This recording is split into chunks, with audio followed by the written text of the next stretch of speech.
How's it going, everyone? Javita here with another feature introduction.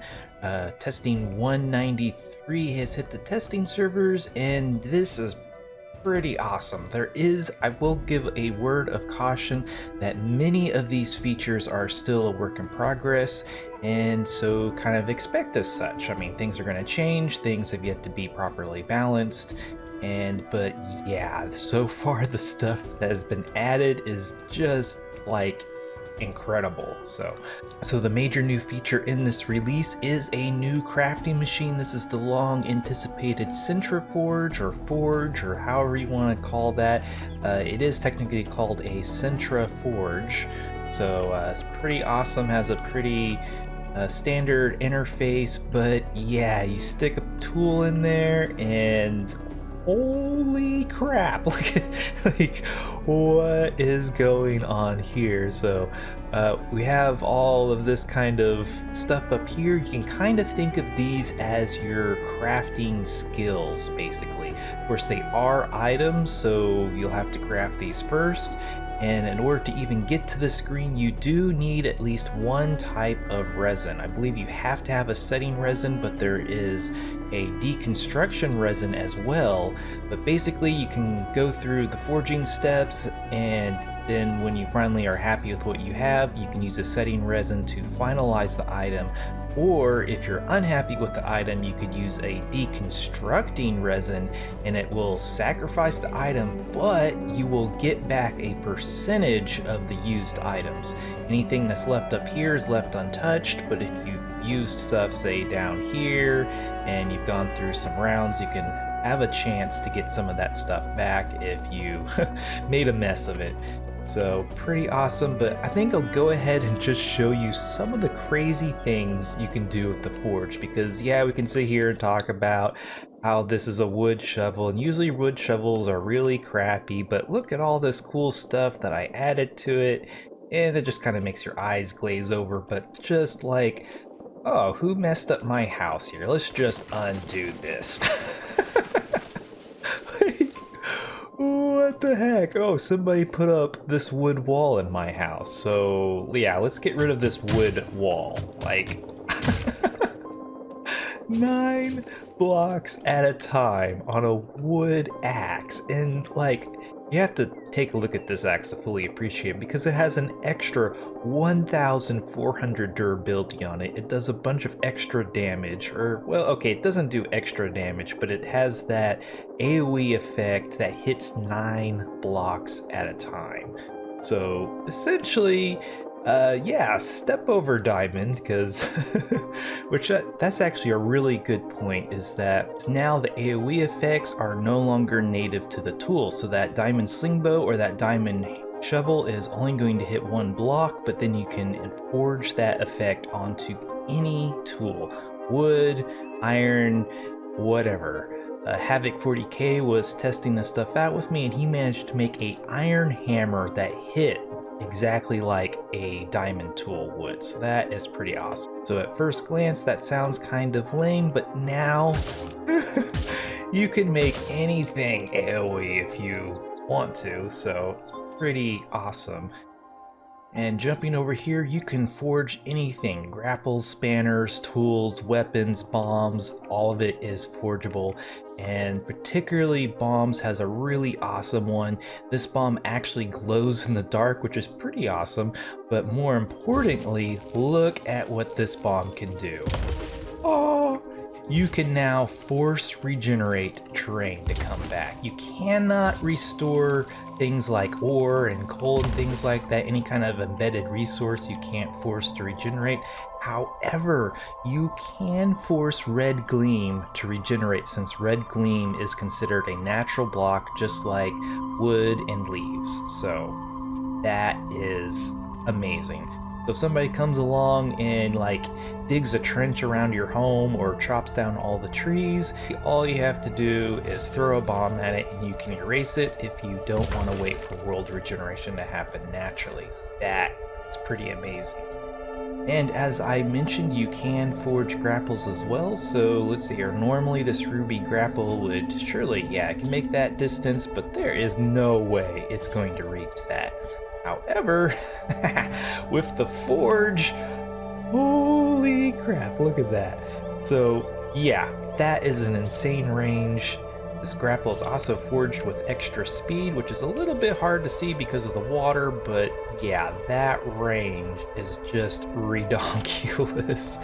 Plus, theoretically, you could forge this grapple to go even farther. So normally it goes 35 meters. I was able to forge an extra 35 meters on top of that, and there's, I think, 2 more ranks higher that I could go. Not to mention you could forge a sapphire grapple, which has a naturally longer range to go even farther. So pretty insane.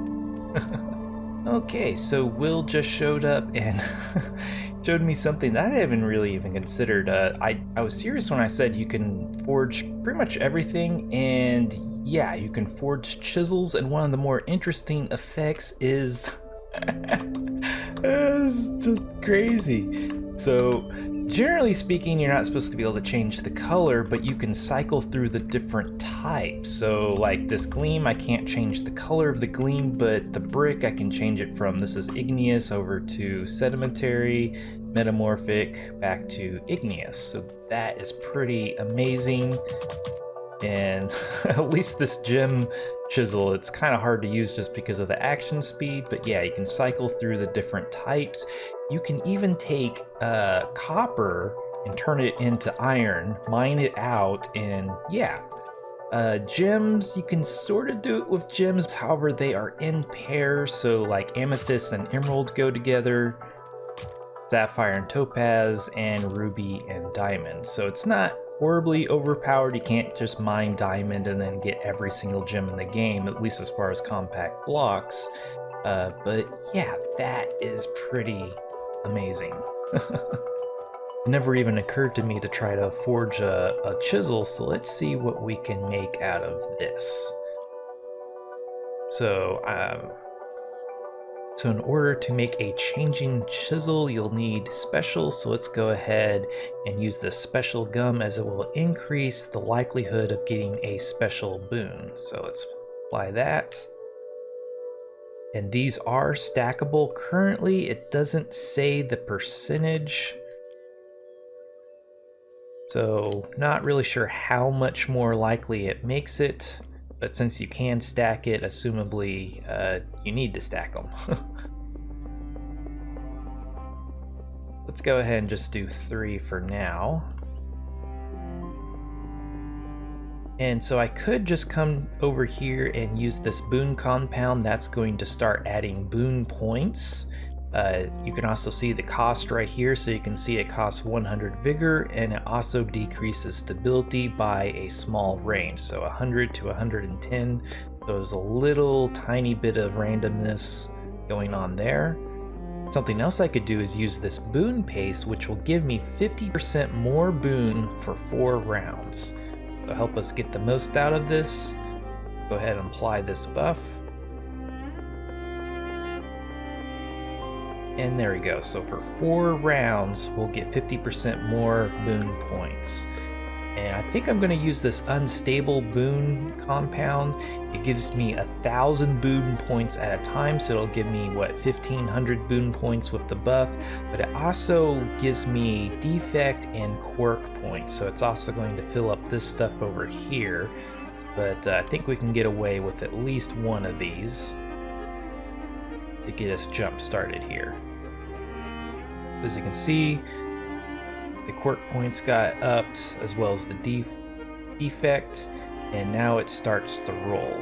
So if it lands inside of the colored bar, then it's a success. But if it lands outside, then it's a miss and nothing happens. And that's for all of these, basically. Another thing is you want these, at least for the boons, to land as high as possible while staying inside the bar. As you might have noticed, it was pushing down basically the boon points into there. So you can have a full boon bar, but if you land, say, right there, then not very much actually goes in. So let's switch over to the pure boon compound. We don't want to get too many. It's also good to note if there's even a little bit of points stored up, there will be a roll, but if there's 0 points, then nothing actually happens. Or these won't actually roll. So we did get an energy expender defect, so that increases the energy used each time. Ooh, magnetic collector. So yeah, that's a little bit bugged. I don't think it's technically possible to get this on here twice, so let's close this. See, yeah, okay. So small bug that sometimes I think it mispredicts or something, but sometimes what you see is not always what you get. We got major mastery boons that decreases the amount of mastery needed to use the item, and as well as we have different quirks and defects over here. So still got 3 buffs for that.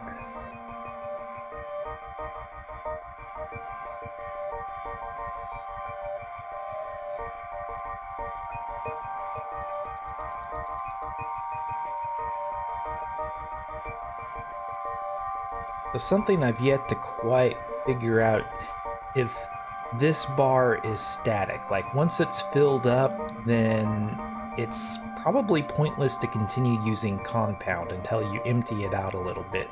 So you could probably use lesser compounds to go ahead and top this bar off.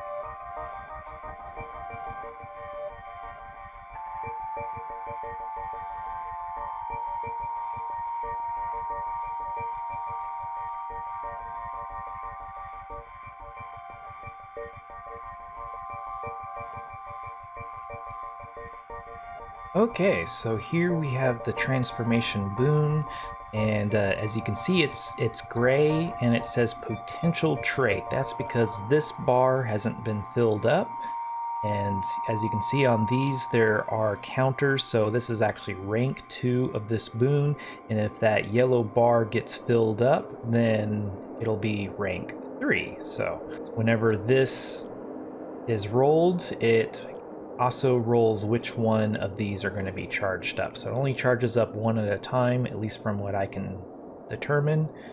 Let's see if we can go ahead and get this to fill up the rest of the way, because that is pretty much the main thing we're after.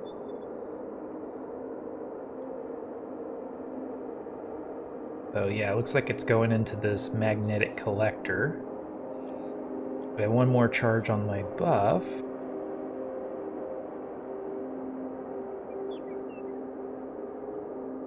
That was interesting, just rock bottom drops. So let's close this out, see. Okay, so we still haven't gotten the transformation fully charged up. We got plenty of vigor left. Apply another buff.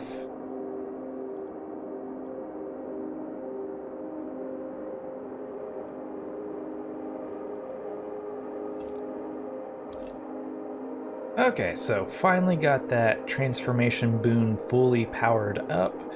So I can't imagine there being multiple ranks of that, so let's go ahead and finalize this item, since that's really the only thing we want.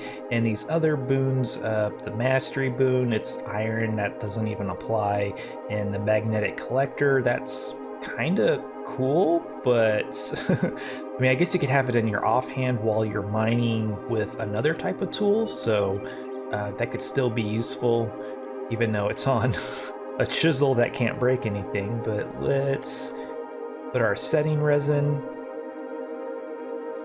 and this will finalize the item. So I certainly could have used the rest of these points to try to power up those boons, but there's really not much of a point.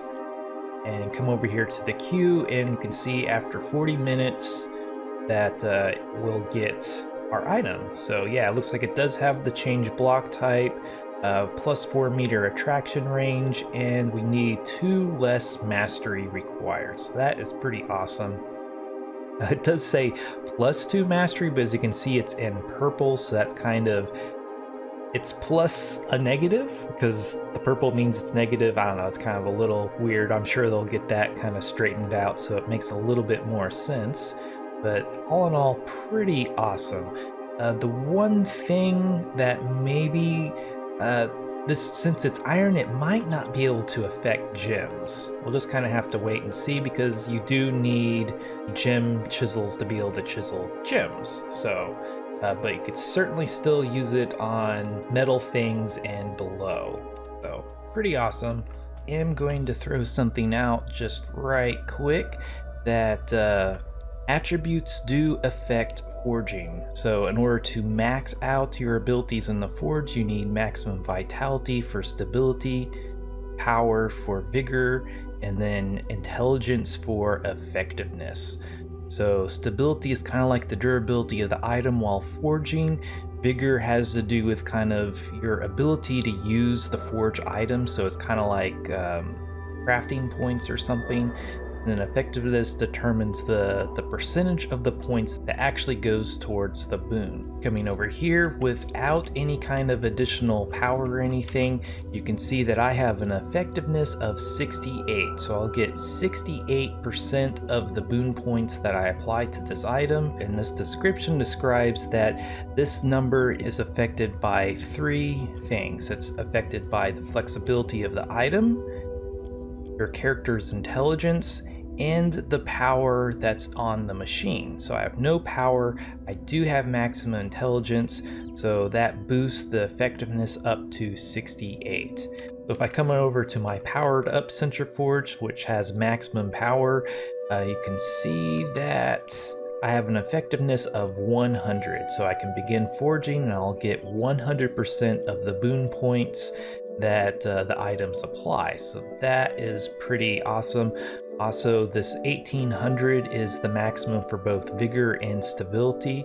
Again, vigor is kind of like crafting points. It's the resource used by these crafting items up here, as well as stability being the durability. If stability reaches 0, you lose the item as well as anything that you've used. Another good thing to note is that the items placed here cannot be changed once you begin forging. Also, once the forging has begun, you can come and go as you please, and all of the stats are based off of the conditions when the forging actually started. So if I switched to a different character that had less stats, then nothing would change because it's already been started. Also, none of these items can be switched out once crafting has started. It's also good to note that smart stacks are not allowed in the forge. So if you have things that are smart stacked, you can see that they automatically pop out if they're shift clicked in.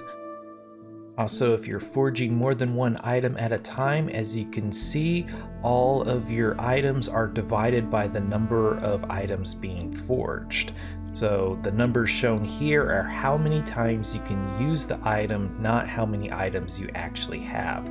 That's actually quite helpful to help you budget what you're doing. So taking a closer look at these items, they are all crafted in the extractor.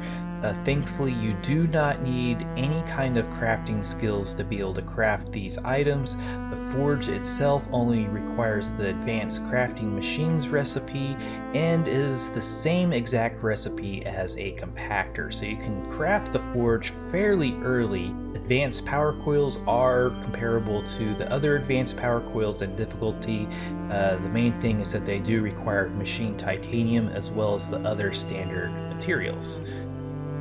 So taking a look at the Centraforge items, as you can see here, there's these basic bases. You don't do anything with these except turn them into the final products. So they're broken down into categories. These compounds, these add the resources to actually power up the buffs, quirks, and defects. The pace are temporary buffs that last a certain amount of rounds, so each time you use an item that's considered a round. Gums give you a permanent buff that helps you to get a particular category of effect. Catalysts have to do with moving the forge points around, so you could take points that would go towards defects and dump them over into boon. Same with quirks. And moving along, solvents have to do with removing effects off of the tool itself, not just the forging process. So if you get a boon that you don't like, or you're trying to get rid of some nasty quirks or defects, you can use a solvent to do that. And then, as I've already mentioned, resins have to do with finalizing the actual product or destroying the item and trying to recover some of your stuff. And just kind of a quick scroll down, here's the different categories, and you can see there is a crazy number of options here. The nice thing is that most of these do not require spark. Several do require power, so you will need a extractor with at least about 1500 power. That seems to be able to craft everything nicely. Only the most advanced recipes require spark. Also, the forge itself requires no spark whatsoever. So all in all, a pretty awesome addition to the game. This should give a crazy amount of customization and options for how you progress through the game, because I mean, you could be looking at, okay, I want a better tool. Well, I've been using a stone hammer, I could upgrade to using an iron hammer, or I could just take the stone hammer and forge it to make it better. So you could just, basically how I see it playing out is you just look around at the stuff that you have is like, oh, I have an excess amount of materials that could be used for forging. I'll take a crappy tool and make it awesome. Or you could say, oh, well, I have a surplus of ingredients and I'll just go ahead and make an awesome tool that doesn't really need any kind of forging to be effective. So all in all, a wicked awesome feature. It is a little bit random on as far as getting the actual effects that you want, but considering you can use the gums to at least get in the ballpark area of what you're trying to get. And there's even things that you could do like remove the last applied boon if you have the right item for it. So yeah, it's pretty awesome. And I can't wait to see all the crazy new effects to come. Anyway, this was Javita. Thanks for watching. Hit that like button if you like this video. Subscribe if you want to see more videos like this. And as always, if there's anything you didn't like, please let me know down below. Also, if you like my channel and want to get cool perks, check out my Patreon page. Until next time, peace.